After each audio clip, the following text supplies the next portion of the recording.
They told me it was my birthday dinner, a quiet, intimate evening with just the family. The ones who had raised me, fed me, shaped me. The ones I owed everything to, or so I believed. The table was set for 6. Candlelight flickered on the crystal glasses. My mother had made her famous lemon rosemary chicken, the one dish she only brought out for special occasions. Everyone smiled a little too tightly, like they were bracing for something. I mistook it for love. I didn't realize it was guilt. When dessert came, my mother poured the wine herself. She made a toast to family, to tradition, to survival. I remember the way her eyes lingered on mine as she said the word survival. Then she set the glass down and folded her hands. "Valerie," she said, "we've come to a decision." I laughed. About what? Dad, if I could still call him that, shifted in his chair. My younger brother Kyle looked down at his plate. My aunt cleared her throat and stared out the window. "You're not one of us," Mom said simply. The silence that followed was worse than a slap. It rang in my ears, filled my throat. I couldn't swallow. I couldn't breathe. "I don't understand," I said. "You never did," my mother replied with the serene cruelty of someone who had practiced this moment. "And it's time you stop pretending." No one contradicted her. No one defended me. I looked around at the people who had celebrated my every birthday, every graduation, every minor achievement with over-the-top pride. Now they couldn't even meet my eyes. "If this is a joke, it's not funny." "It's not a joke," Kyle mumbled. You don't belong here. You never did." I stood up, knocking over my wine glass, red soaked into the white linen like blood. "Is this because I said no to paying for Kyle's startup?" "This is bigger than money," Dad said quietly. "It's about truth and healing. Healing." That was the word they always used before doing something irreversibly cruel. They'd weaponized therapy speak. Boundaries, accountability, truth. "I think you should leave," my mother said. I left, but not before looking at each of them burning their expressions into my memory. The triumph in Mom's eyes, the relief in Kyle's, the indifference in Dad's, the shame in my aunt's. As I walked to my car, the cold biting into my cheeks, I realized I didn't even feel shocked. I felt confirmed. Something had always been wrong. Something had always felt off, even when I was a child. But I buried it, because when the people who say they love you act strange, you assume it's your fault. I drove home and sat in my driveway for over an hour. Then I opened the garage and pulled down the old file boxes I hadn't touched since college.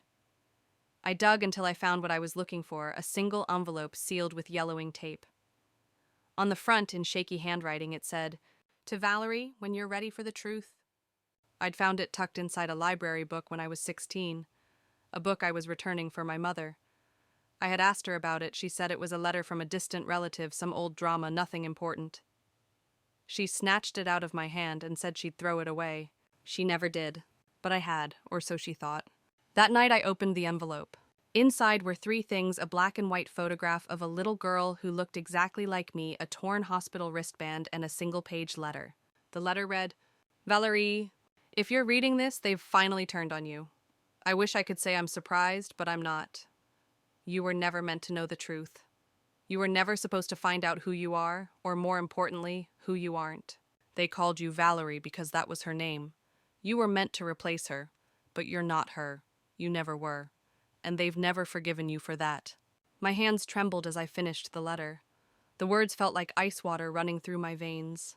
Replace her. I stayed up the entire night. Digging through documents, photo albums, old journals, patterns emerged. Discrepancies. Photographs where I was cropped in. Birthdays that didn't line up. Stories that changed depending on who was telling them. By dawn, I knew one thing for certain: I was never supposed to survive long enough to ask questions. I was supposed to play a part, wear a ghost like a second skin. But I had grown. I had questioned. I had resisted just enough. And now I was out. But not powerless. If you've ever discovered that your entire life was built on a lie, leave a comment and tell me where you're watching from. Hit that like and subscribe button if you're ready to hear how I uncovered the truth, exposed a family secret darker than death, and finally became myself. I didn't sleep that night. The letter kept replaying in my mind like a scratch on an old record. You were meant to replace her. Who was her? I needed to know. I needed facts, not just feelings. I started with the photograph. The little girl, maybe 5 years old, was wearing a frilly dress and patent leather shoes. Her eyes were identical to mine. The caption on the back said Emily, age 5. Emily, so that was her name. I'd never heard of an Emily in our family. No cousins, no neighbors, no childhood playmates. But clearly she had existed, and someone wanted me to believe I was her. The hospital wristband was old, the ink faded, but I could still make out some of it. Patient Emily Thorne. Daub 4/3/1987. That wasn't my birthday. That wasn't even my name. I opened my birth certificate drawer. My name was there, Valerie Thorne. Same last name. But something about the document felt off. The paper was too clean. The font too modern. I flipped it over and gasped. Issued August 1999. I would have been 12. No one gets a birth certificate at 12 unless something is very, very wrong. My heart raced as I searched the garage for the locked trunk my mother always said was just old tax stuff. I broke the lock with a hammer. Inside were boxes of photographs, dozens of them of Emily. Birthday parties, ballet recitals, beach vacations. In every one she was surrounded by my parents, my aunt, even Kyle, as a toddler. The same exact smiles they gave me, only older. I flipped through until I found it a newspaper clipping. Tragedy strikes local family. 5-year-old Emily Thorne presumed dead after lake accident. There was no body recovered, no funeral photos, just an article, just a date, August 15th, 1992. The same year I entered foster care. The same year I was adopted. I staggered back. My mother had told me I was adopted at age 3, that my birth parents had died in a fire, that they had waited so long for me. They hadn't waited. They'd been searching for a replacement. My entire identity, Valerie, was a secondhand life, a replica, a ghost.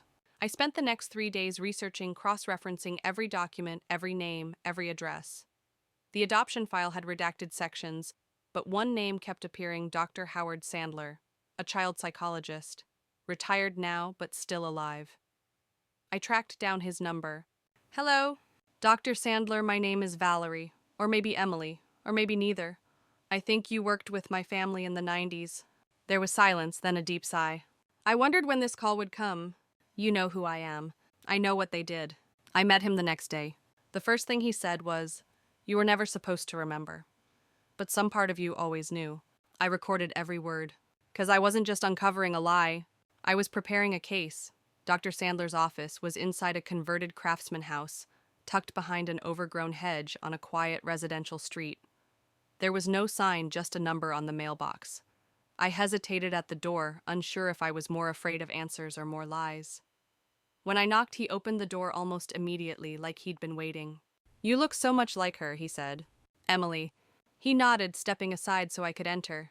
The house smelled like old books and something floral, lavender maybe. We sat in the living room, not an office, and he offered me tea. I declined. My hands were already shaking. "I need to know everything," I said. "I found the photograph, the letter, the article. I know what they did, but I don't know why." He leaned forward, elbows on his knees. "Emily's death shattered them, especially your mother. She had what we call a complicated grief reaction, but it was more than that. She became obsessed with undoing what had happened. So they adopted me. Not at first," he said. "They fostered other children, briefly. But no one was right. Until you." I swallowed. What made me right? The resemblance. You looked like her. Enough to convince them. Enough for your mother to believe in her own way that Emily had come back. But I wasn't her. Of course not, but that didn't matter to them. They didn't want you to be yourself. They wanted you to be her. I felt bile rise in my throat. "Did you know back then?" "I suspected," he said. "When they brought you in for evaluations, I noted the inconsistencies. You never spoke of your past. They never corrected you when you confused stories. It was like they wanted you to forget who you were." "And you let it happen?" His face fell. I reported it, but nothing stuck. They were charming, wealthy, persuasive, and you... I was compliant. You were desperate to be loved. I stood. "I need more than your guilt. I need proof." He opened a drawer and handed me a folder. Inside were session notes, psychological evaluations, copies of letters he'd sent to social services, warnings, questions. I flipped to the final page. A photo of me, Valerie, at 13, in a recital dress identical to one Emily had worn. The caption in his handwriting, "Subject," has fully assumed Emily's role. "They erased me," I whispered. He nodded. "But you're here, and now you know." If you've ever felt like a ghost in your own life, tell me in the comments where you're watching from. Hit like and subscribe because what I found next was even worse. The folder Dr. Sandler gave me wasn't just documentation, it was a roadmap. One that pointed me toward my next destination, the house I grew up in. I returned under the pretense of picking up some old boxes. Mom hesitated on the phone, but eventually agreed. "Just don't make it dramatic, Valerie," she said. Her voice was clipped, her control slipping. "We've all moved on." I arrived midday. The house looked the same but smaller somehow, like childhood had inflated it, and adulthood had deflated the illusion. The porch creaked under my feet. Mom opened the door and forced a smile. "I'll be quick," I said. She nodded and led me inside. I wasn't here for boxes. I was here for the room at the end of the hall, the one that had been locked since I was 13. The storage room. I'd only been in it once years ago when I opened the wrong door. Mom had screamed, said it was private, off limits. Today I had a key. Dr. Sandler had kept it. "In case you ever need it," he'd said. Apparently he'd made a copy before they changed the locks. While Mom was in the kitchen, I slipped down the hallway and unlocked the door. The smell hit me first. Not decay, preservation, like an antique shop sealed in time. Inside, everything was pristine. Dollhouse, lace curtains, stuffed animals lined in perfect symmetry. The wallpaper was yellowed but untouched. It was a little girl's room, perfectly frozen. It was Emily's room. There were pictures on the walls, drawings, journals. One photograph stopped me cold, Emily and my mother cheek to cheek. Same dress I'd worn for my 10th birthday. Same hairstyle, same smile. I turned toward the closet and found a rack of identical dresses all in my size. A sudden noise startled me, footsteps behind me. Mom. She stood in the doorway, face pale, lips parted. "You weren't supposed to go in there," she said. My voice was calm. "Why keep it like this?" Her eyes welled. "Because she was supposed to come back." "You mean me?" "You look just like her. I thought, maybe if we gave you everything she had, you'd become her." I was 7. "I know, and you lied to me." She didn't deny it. "I found the article. I found Dr. Sandler. I know everything now." "Then why are you here?" she snapped, voice hardening. "What more do you want from me?" "Closure." She laughed bitterly. "You think there's closure for this?" "No, but there is exposure."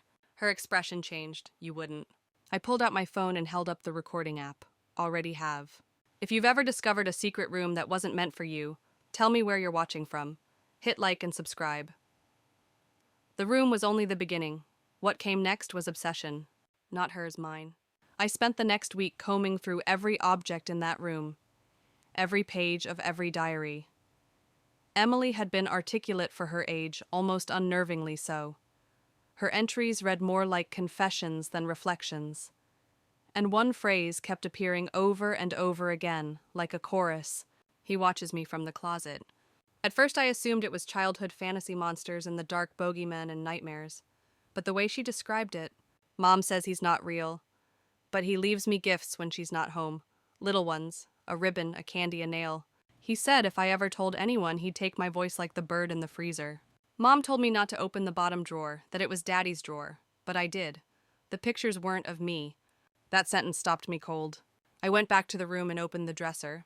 The bottom drawer had a false base. I knew the trick from my old apartment in college where I kept my emergency cash.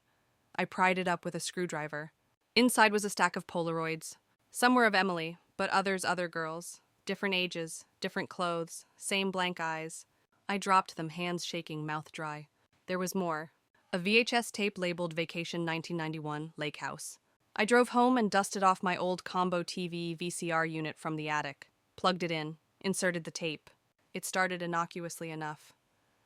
My mother and father smiling by the lake, Emily running through tall grass. But 10 minutes in, the camera zoomed in on Emily alone. Then inside the cabin. The camera was shaky, breathing audible. And then I stopped the tape. I couldn't breathe. I rewound, rewatched, frame by frame. There in the mirror, someone else? Not Dad, not any relative I recognized. A man with slicked back hair, watching her. I didn't sleep that night. I sat on the floor surrounded by Emily's things, the weight of a child's fear settling on my shoulders. Someone had hurt her, and my mother had buried it, along with the truth. The next morning I made a decision. I was going to find out who that man was, because if he was still out there, I wasn't safe. And maybe I never had been. If you've ever found something in your childhood home that changed everything, leave a comment and tell me where you're watching from. Hit that like button, subscribe. Because the tape wasn't the worst part. The worst part was still to come. I started with the lake house. The one from the VHS tape. I remembered vague mentions of it never visited, never shown in photos, always referred to like a ghost of a place. I called the county recorder's office and gave them the name Thorne. Property deed from 1990, a small remote cabin on a private lake, still listed under my father's name. I drove 4 hours to get there. The road twisted through thick woods. My GPS lost signal 20 minutes out. I followed handwritten directions I scribbled from Google Maps before I left. When I arrived, the lake looked like glass reflecting a sky too quiet, too still. The house hadn't been touched in years. Shutters sagged. The roofline was caved in one corner. The porch was soft beneath my steps. Inside it smelled like mildew and something else, something sour. The furniture was covered in white sheets, some of them stained. Spiderwebs clung to the ceiling beams. I walked through each room slowly. The kitchen, the bathroom, the hallway, the bedroom. That's where I found the door. It was behind a freestanding armoire pushed tight against the wall. I moved it with effort, uncovering a narrow wooden door with a rusted latch. My stomach tightened. I opened it. Stairs led downward into pitch black. I used my phone's flashlight. The air turned cold as I descended. The wooden steps creaked under my weight. At the bottom, the space opened into a small windowless room lined with concrete. It was bare except for a cot, a metal chair, and dozens of deep gouges in the wall as though someone had scratched at the concrete for years. There were tally marks, hundreds of them. I stepped closer to the cot and found something tucked beneath the mattress, a leather-bound notebook. The first page said only, "She was here." The entries were fragmented, shaky handwriting. Some were drawings, others repetition. Not Emily, not Emily, not Emily, not Emily. He calls me Emily even when I scream. If I disappear, tell Valerie she isn't me. I fell to my knees. She hadn't died in that lake.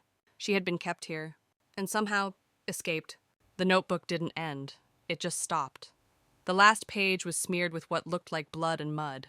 I drove home in silence, windows up, doors locked. When I arrived, there was a package on my doorstep. No return address. I opened it with trembling fingers. Inside a Polaroid. It was Emily, alive, older. The back read, "You found the cabin, you're next. If you've ever had the past crawl out of the grave and leave you a message, tell me where you're watching from. Leave a comment like this video and subscribe, because Emily wasn't gone, and whoever took her still had plans." I kept the lights on that night, every room, every hallway. I locked the doors and double-checked the windows, but it didn't help, because the truth was no longer just in the past. It was watching me now. The Polaroid sat on my kitchen table. Emily was older, maybe 25. Her eyes were sunken but focused, defiant. She was holding a piece of paper in the image like a proof of life, but the writing on it was obscured, blurred just enough to keep the message hidden. I scanned the photo, zoomed in, adjusted contrast. Nothing. But behind her was wallpaper, peeling blue wallpaper with faded yellow tulips. It took me hours to realize where I'd seen it before. My grandmother's house, the upstairs guest room. I hadn't been there since I was 15. She'd died soon after, and the house was sold to a private buyer. I found the real estate listing buried in an archived website. The tulip wallpaper was still there. I drove out the next morning. It was 2 towns over, surrounded by woods, sitting silent and lifeless under a gray sky. The new owners hadn't touched much. The same shutters, same porch swing. I knocked, ready to lie my way inside. But no one answered. A neighbor told me the house was vacant. Bought last year by some company out of state, he said. No one's ever moved in. I waited until nightfall. Broke in through the back window. The inside was preserved like a time capsule. Same shag carpet, same rotary phone. But the guest room, the one with the tulip wallpaper, had changed. It had locks from the outside. Heavy ones. I picked them open with a flathead screwdriver and a bobby pin. Inside was a mattress on the floor, a single flickering bulb, and walls covered in writing. Etched with fingernails, scratched with glass, over and over. "Valerie, I'm not dead. He's still here. I tried to become you, but they knew." My knees buckled. I sat on the mattress and stared at the message that covered an entire wall. "Valerie, if you're reading this, they chose you next." A sound behind me. I turned. A shadow darted past the doorframe. I ran, out of the room, down the stairs, through the kitchen, and out into the yard. My car was 2 blocks away, parked where the streetlights still worked. I didn't look back. When I got home, there was another package. This time it wasn't a photo. It was a thumb drive. If you've ever had someone stalk your life from the shadows of your family's past, tell me where you're watching from. Comment below, like, and subscribe. Because Emily had lived in the walls, and someone still wanted her dead. The thumb drive was unmarked. No labels, no hints, just cold black plastic that felt heavier than it should have. I held it for hours, unsure whether to plug it in or destroy it, but the truth was already inside me now. There was no going back. I booted up an old laptop, disconnected it from Wi-Fi, and disabled every security feature. If this was a trap, I wasn't about to let it infect everything. The thumb drive contained one folder. It was named Dollhouse. Inside 7 video files, no timestamps, no titles, just numbered from 01 to 07. I clicked the first one. It was security footage, grainy, monochrome, a room with a crib in the center and a mobile dangling above it. A child's room. The camera angle never changed. A woman entered. Not my mother, but familiar. She carried a baby wrapped in a pink blanket and laid her gently in the crib. Then she turned to the camera. It was Emily, older, adult, her face thinner, her hair shorter. She looked directly into the lens and whispered something I couldn't hear. Video 02 showed the same room. This time Emily was alone, sitting on the floor, rocking back and forth. Her arms were bare and I could see bruises. She mouthed the same sentence again and again. Don't name her, don't name her, don't name her. By video 03, the crib was gone. So was the baby. Emily was strapped to the chair. Someone behind the camera was asking her questions. The voice was digitally distorted, but I recognized the cadence. It was Kyle, my brother. He was asking her to confess. Say you made it all up. Say Valerie is real. Say you're Emily. She didn't answer, she just cried. I paused the video, I couldn't breathe. I opened file 04. The room was empty again. But this time, a new figure entered. My father. He wheeled in a TV set, pressed play, and on the screen footage of my childhood. Birthday parties, dance recitals. Moments I never remembered being recorded. Emily was forced to watch. Look at what you ruined, he said. She whispered she never asked for any of this. He slapped her. I turned off the computer. For 10 minutes I sat in silence. Then I opened files 05 through 7, Emily talking to the camera in secret. Each video more desperate than the last. She begged whoever found them to listen, to believe her. And in the final video she said my name. Valerie, if you're watching this, you're not safe. You were never safe. But you can end it. Go to the house on Brighton Lane. Look under the floorboards. Everything is there. I Googled the address. It was the house I grew up in. I'd already torn through every room, but not the attic. If you've ever discovered your childhood wasn't just a lie, but a weapon, tell me where you're watching from. Comment, like, subscribe. Because I was done running. It was time to burn it all down. The attic had always been off limits. Not because it was dangerous or locked, but because it was just storage. Boxes, insulation mice. That's what Mom said. But as I climbed the pull-down ladder and stepped into the dust-choked air, I felt it. The weight of something watching. The beams creaked under my steps. My flashlight caught cobwebs, a rusted fan-yellowed newspaper stacks. Then, tucked behind a row of Christmas boxes, I found the rug. Old, patterned, unassuming.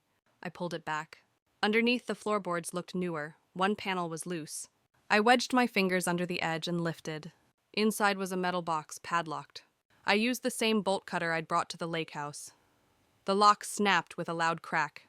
My breath clouded in the stale air. The box was full. Dozens of cassette tapes, labeled in thick black marker. Session 1, V. Session 2, V. Session 3, E. They alternated. Valerie, Emily. I pulled out the small tape recorder inside. Still had batteries. I pressed play. Static, then a voice. Valerie, what do you remember about the dream? It was my mother's voice. Flat, clinical. My own voice responded, small, childlike. Emily says I'm not real. A pause. Emily's wrong. Emily's confused. You're real. You're the good one. Another tape. Emily, why do you keep saying she took your life? Emily sobbed. Because she wears my clothes, my face. They made her into me. I listened to hours of them, back and forth. My mother running parallel sessions, manipulating us both, breaking us down, rewiring us, gaslighting a child until she questioned her own existence. And worst of all, she documented everything. Not just audio, there were files, printed reports, notes. I found a folder labeled Thorn Behavioral Study Replication Attempts. Inside were forms signed by my father, Aunt Lydia, even Dr. Sandler. Consent, participation, compensation. I wasn't just adopted. I was enrolled. If you've ever discovered your entire life was someone else's experiment, tell me where you're watching from. Comment below, like, subscribe. Because the attic wasn't storage. It was the control room. I didn't cry. Not when I finished the tapes. Not when I read the files. Not when I found the payment records from the university study that funded it all. Each milestone in my development had been documented, categorized, analyzed my grades, my emotional responses, my behavioral patterns. I wasn't a daughter, I was data. And they'd all known. The woman who fed me chicken soup when I had the flu, the man who taught me to ride a bike, the aunt who bought me my first journal, all complicit. I stood in the attic, hands shaking, and made a decision. They would pay for what they did, not with vengeance, with exposure. I scanned every document, backed up the recordings, created a digital folder titled The Black Folder, password protected, synced to the cloud. Sent a copy to a journalist I trusted from a previous work project flagged as confidential. Then I sent the email that changed everything. Subject line, we need to talk. I addressed it to my entire family. Aunt Lydia replied within 5 minutes. Please, Valerie, let's not do this over email. Too late. I attached 3 audio clips and hit send. Within hours, the phone call started. First Kyle, then Dad, then a number I didn't recognize but knew was Mom's burner. I didn't answer. Instead, I sent one last message. Christmas, one last dinner, my terms. You show up or I release everything. They showed. If you've ever forced the people who broke you to face the truth, tell me where you're watching from. Like, subscribe. Share this with someone who's still afraid to speak. Because the black folder was open, and there was no going back. They arrived separately. My mother wore her best pearls. My father brought wine. Kyle didn't meet my eyes. Aunt Lydia clutched a leather handbag like it was a talisman. The dining table was already set when they walked in, linen napkins, place cards, flickering candles. None of them spoke at first. Sit, I said. They obeyed. The black folder sat at the head of the table, printed and bound. I had made 5 copies, one for each of them. I'll make this simple, I said. Read your copy, listen to what you hear, don't interrupt. For 30 minutes, the room was silent, except for the rustle of paper and the hum of audio recordings from the speaker I placed at the center. Session tapes, behavioral notes, Emily's voice. And mine. When it ended, I stood. I want each of you to say one thing. What did you do to me? My mother broke first. I did what I had to. You don't understand what it was like after Emily. I'm not your second chance, I said. She swallowed hard. I loved you. You studied me. My father sighed. It started as an idea, just a theory, the possibility of behavioral inheritance. But then you flourished. We thought maybe you could resurrect her, I finished. Kyle looked at the table. I didn't know it was that serious. You interrogated her. She scared me. She was scared of you. Aunt Lydia just cried. I tried to stop it. I swear I did. But your mother? She said it was already too late, that you wouldn't survive without the story. I looked at them, one by one. I'm giving you a choice, I said. Public apology. Financial restitution. Full cooperation with the journalist I've sent everything to. Or I release everything myself. They stared at me like I was the ghost. I smiled. If you've ever forced your abusers to confess at the same table where they fed you lies, tell me where you're watching from. Like this video, subscribe. And remember, the truth will always find its voice. They made their decision. The article was published 3 weeks later. Front page of a major investigative journal. Headline, Behavioral Resurrection, the hidden abuse of a family study disguised as love. Names were redacted at first, but not for long. The journalist confirmed the truth. The black folder became evidence.